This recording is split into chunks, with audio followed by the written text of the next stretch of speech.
Bonjour à tous. Donc nous voilà sur cette table ronde. Donc on va parler de tout ce qui est santé populationnelle. Donc on va, vous allez voir donc les différents usages que l'on a et les expériences que l'on a à l'étranger sur tout ce qui est santé populationnelle, analyse prédictive, préventive. Et donc je suis donc Florence Cureau, donc ingénieure sur tout ce qui est solutions, expertise avec de nos solutions en santé. Et donc je suis accompagnée avec le docteur Hervé Rivière, donc directeur médical intersystème, et Bonjour. puis monsieur François Lefloc, ingénieur commercial spécialiste à l'international. Bonjour. Euh, donc, euh, premièrement, je vais vous poser donc quelques petites questions. Aujourd'hui, il y a des données un petit peu partout de santé, hétérogènes. On voit bien que le milieu donc a plusieurs données hétérogènes dans différents applicatifs. Quels sont les challenges finalement aujourd'hui que vous avez pu rencontrer donc au cours des différentes expériences? Alors c'est vrai qu'au fil des années, les données n'ont cessé, le volume de données n'a cessé d'augmenter, et en particulier en santé. Un des premiers challenges, c'est pouvoir donner accès à la donnée, en particulier aux professionnels de santé. Donc avant de pouvoir la traiter, la présenter, il faut évidemment pouvoir accéder à cette donnée. La difficulté aussi, c'est que cette donnée, elle est positionnée dans plusieurs structures, chez de multiples acteurs, et il faut pouvoir, donc, au travers de plateformes, récupérer cette donnée pour pouvoir ensuite la présenter. Deuxième élément, ce que je disais un peu en introduction, la volumétrie des données n'a cessé d'augmenter, et le secteur de la santé est le secteur où l'augmentation de cette volumétrie a été la plus importante. On voit bien que cette volumétrie augmente de manière exponentielle, et donc ça, derrière, il faut absolument des systèmes qui permettent de gérer des très gros volumes de données. Troisième challenge, troisième élément, pour que cette donnée soit exploitable, il faut qu'elle soit unifiée, il faut qu'elle soit standardisée, il faut qu'elle soit normalisée en fonction de référentiels et de standards internationaux pour qu'elle soit réellement pertinente pour l'utilisateur et qu'elle soit exploitable par l'utilisateur. Merci Hervé. Du coup, je me replace. Donc on sait que donc Intersystem, ça fait à peu près 45 ans, donc on est dans le domaine de la santé avec 15 ans d'expertise sur nos plateformes donc Elshare, c'est la plateforme dont on parle. Donc on a notamment une expérience, plusieurs expériences à l'étranger.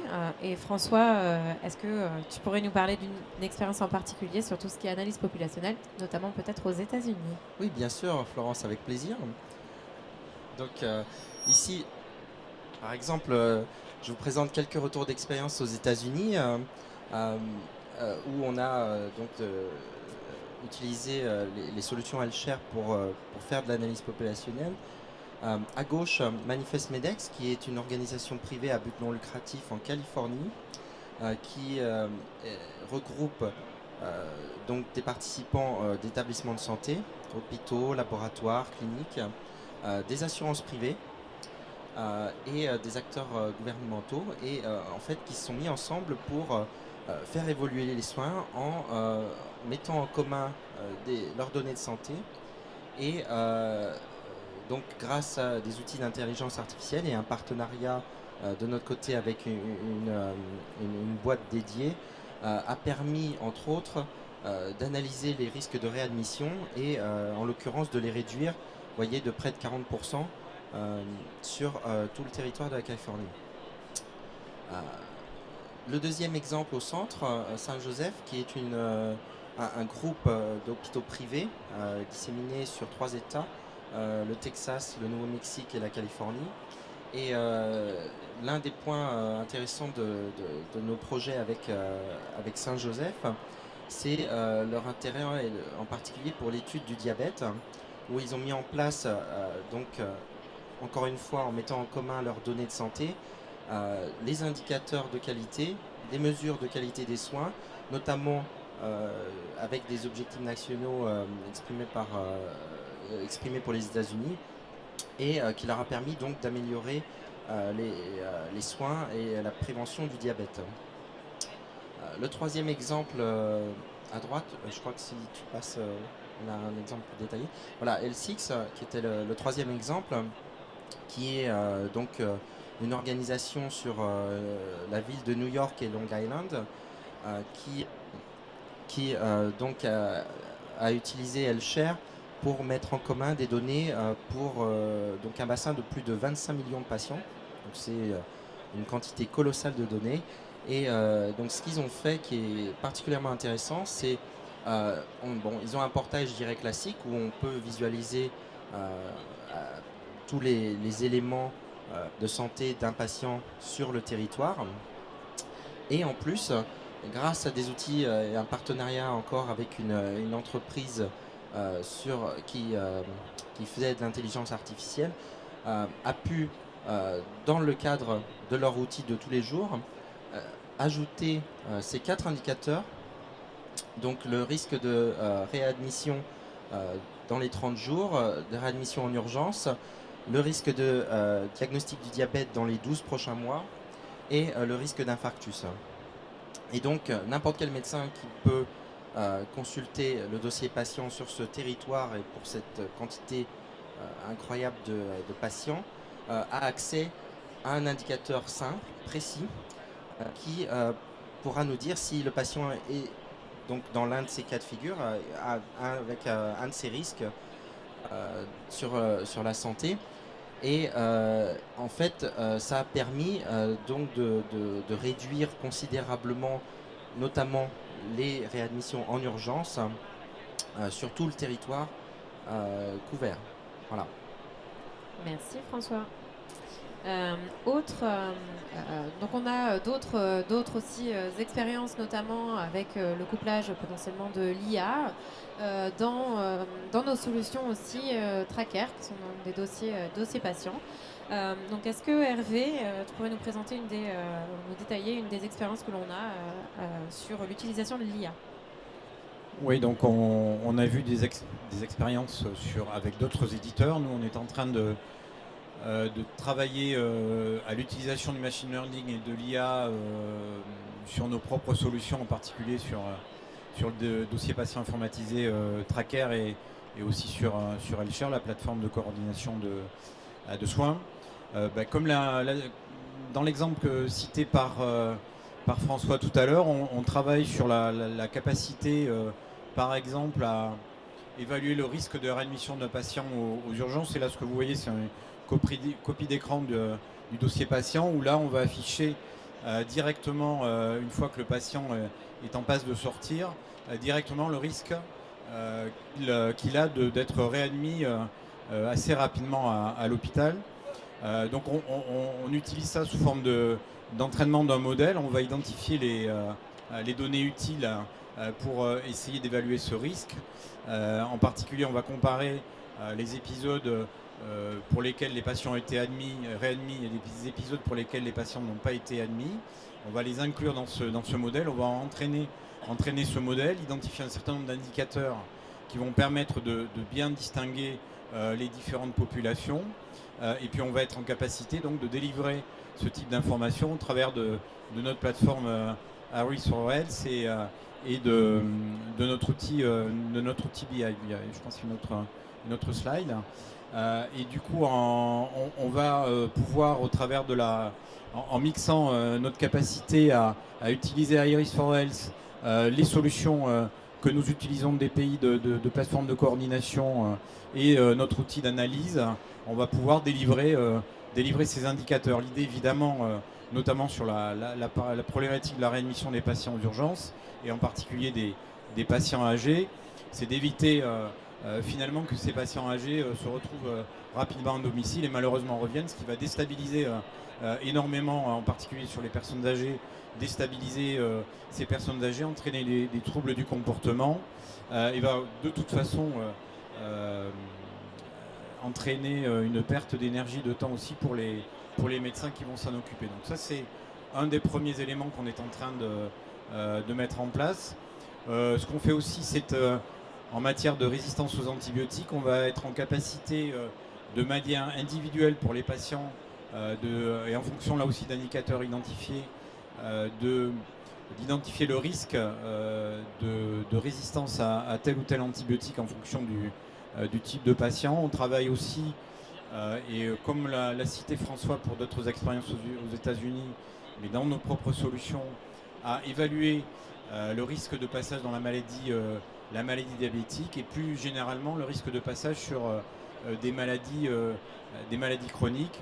On travaille ensuite sur la durée, l'évaluation de la durée de passage d'un patient aux urgences, la durée aussi d'intervention chirurgicale. Bon, toutes ces choses-là qui vont amener aussi de l'aide à la décision, à la fois pour les staffs de direction, mais aussi pour les médecins dans l'hôpital, tout ça au bénéfice de la prise en charge individuelle et collective des patients, que ce soit donc sur le secteur d'un hôpital, mais aussi sur une région, hein, puisqu'en matière de santé populationnelle, il est très important d'avoir ce type d'entraînement de modèles pour aller stratifier des risques potentiels dans une population et éviter du coup et prévenir et mettre en place des politiques de prévention auprès des patients pour éviter que ces patients aillent dans la strate supérieure, s'aggravent, ce qui derrière, en dehors évidemment de la difficulté pour le patient et de l'aggravation de son état, entraîne aussi des coûts supplémentaires. Donc qui dit amélioration, identification et stratification de risques pour la population, dit derrière amélioration de la qualité de prise en charge des patients, mais surtout aussi économie en matière de fonds et de coûts pour la santé en général. Merci Hervé. Donc effectivement, donc là on a vu tout ce qui était analyse de données, exploitation de la donnée avec des gestions, identification de cohortes, stratification des patients et que cette information, donc tout ce qui est analyse prédictive et que cette information soit aussi disponible au moment du soin, que ce soit un médecin traitant qui pourrait avoir l'information que son patient est à risque ou alors à l'hôpital, aux urgences, etc., pour permettre de finalement agir en amont et prévenir certains risques qui pourraient subvenir dans la suite. Est-ce que vous auriez aussi l'un de vous pour nous présenter donc, certains cas d'usage aussi qui peuvent exister dans tout ce qui est life science ou recherche clinique? Oui, j'ai un... oui, donc en l'occurrence, donc on a parlé des États-Unis et du Moyen-Orient. Un exemple plus proche. Je me mets où? Là. Un exemple plus proche de chez nous en Allemagne, où on a travaillé sur des projets notamment avec l'association des diabétologues, donc qui s'intéresse évidemment au diabète et au partage d'informations qui permettent de déceler les facteurs de risque du diabète. Aussi une organisation qui s'appelle SMIS, qui est sous le ministère de la Santé allemand et qui regroupe donc plusieurs hôpitaux universitaires allemands où, pareil, la mise en commun des données, l'analyse populationnelle permet de poursuivre des objectifs de recherche publique. Dans ces cas-là, l'intelligence artificielle, c'est l'étape à venir pour faire de l'analyse prédictive et commencer à envisager l'amélioration des soins. Pourquoi ici on est, je dirais, un pas un peu en arrière par rapport au développement que l'on voit déjà, notamment aux États-Unis et au Moyen-Orient. Ça nous ramène un peu à la première question des défis de cette analyse populationnelle. Il faut voir qu'en Allemagne, le cadre réglementaire est évidemment complètement différent des cadres dans des pays du Moyen-Orient, où l'accès aux données est confronté, je dirais, à une myriade de solutions techniques qui ont des normes différentes, des moyens de communication différents. Et même le cadre réglementaire, par exemple en Europe et notamment sur la recherche, est très strict concernant les données personnelles. Il faut savoir que, en l'occurrence, ces programmes de recherche sont nécessairement sur des données anonymisées, ce qui n'est pas le cas du travail qu'on fait par exemple au Moyen-Orient. Donc ici on voit qu'une des raisons pour lesquelles on est, je dirais, un pas en arrière, c'est justement pour adresser ces défis qui sont nécessaires dans le cas de l'Allemagne et en l'occurrence qui sera le même problème pour le cas de la France, mais voilà, qui nous permettra, avec le respect de la législation de la vie privée, de poursuivre les mêmes objectifs de santé publique, l'amélioration des soins et la prévention proactive, je dirais, des problèmes de santé les plus importants. Voilà. Merci. Et enfin, donc une dernière question pour vous. Sur ces différentes expériences et d'autres qu'on peut avoir aussi dans le monde sur tout ce qui est santé populationnelle, quels sont les retours finalement ou enfin, ce que vous pouvez en retenir, les difficultés, comment vous avez réussi finalement, comment on a pu réussir à relever tous ces challenges, quels sont les retours que vous en gardez? Oui, donc ici on a mis quelques enseignements de toutes ces expériences à l'étranger. Donc pour passer sur le premier, donc la qualité des données évidemment, donc c'est un objectif important. Pour pouvoir faire une analyse populationnelle correcte, il faut qu'on ait des alignements de systèmes de santé, de terminologie, d'interprétation des données qui soient cohérents évidemment à l'échelle d'un territoire ou du moins de plusieurs organisations. Et ça, c'est, voilà, je dirais, le problème numéro un, donc pour créer ces entrepôts de données qui nous permettront de faire une analyse efficace des besoins au niveau populationnel. Ouais, l'autre élément important, c'est quelle politique on va mettre en place pour mener à bien ces projets, établir des bonnes pratiques. Il est toujours important d'avoir des politiques structurées, une gouvernance établie, dans une certaine logique de prise en charge du patient ou d'une population. Évidemment, derrière, il est nécessaire d'avoir des financements pérennes. Pourquoi ? Parce que dès qu'on monte un projet de ce type, il faut évidemment voir à moyen et long terme, quand on parle de santé populationnelle et d'amélioration de la santé d'une population. Il y a déjà des expériences qui sont faites en France, au titre de la prise en charge des maladies chroniques, par exemple via l'article 51, mais aussi il y a des projets qui ont été lancés dans 5 différentes régions, mais toujours derrière la nécessité d'avoir une bonne gouvernance, une bonne équipe projet, une politique claire vis-à-vis évidemment des usagers, des professionnels de santé, pour qu'ensuite on puisse en tirer tous les bénéfices pour les patients et pour la santé d'une population.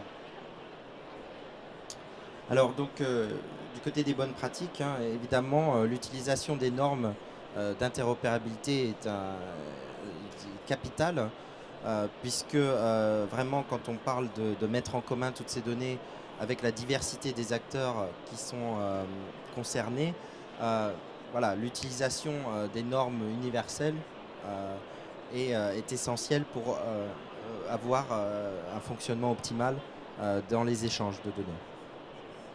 Et dernière chose, un dernier enseignement, il faut, parce qu'on l'a vu dans d'autres exemples développés au niveau national, il faut essayer d'avoir des objectifs au départ en tout cas relativement humbles et atteignables, en identifiant aussi des indicateurs pertinents. Pourquoi ? Parce que si on se lance dans des grands projets sans des directions très claires, on va très rapidement aller dans le mur et se retrouver aussi avec des utilisateurs, des professionnels de santé démotivés parce que les choses n'auront pas été claires, les indicateurs n'auront pas été bien identifiés, donc on n'aura pas en tirer des conclusions pertinentes. Donc ça, c'est un élément majeur, et ensuite donc avoir des objectifs simples, ce qui n'empêche pas ensuite évidemment de monter en puissance dans ces projets-là, mais toujours démarrer comme ça pour avoir une vision très claire vers là où on veut aller, et d'éviter encore une fois de se perdre dans des projets extrêmement coûteux et importants, et dans lesquels on ne tirera aucune vraie conclusion et aucun bénéfice pour la population. Merci à vous deux pour ces présentations et ces retours d'expérience. Donc Elcher est vraiment une plateforme qui a l'expertise de collecter toutes ces données provenant de différents systèmes et dont le but, où on va faciliter tout ce qui est exploitation. Donc là, vous avez vu les différents usages, que ce soit de l'analyse prédictive, préventive ou même du pilotage opérationnel. Et enfin, donc là, avec la recherche clinique. Est-ce qu'il y a des questions dans l'assistance? Non? Eh bien, merci et bon salon à tous. Merci, bonne journée. Merci.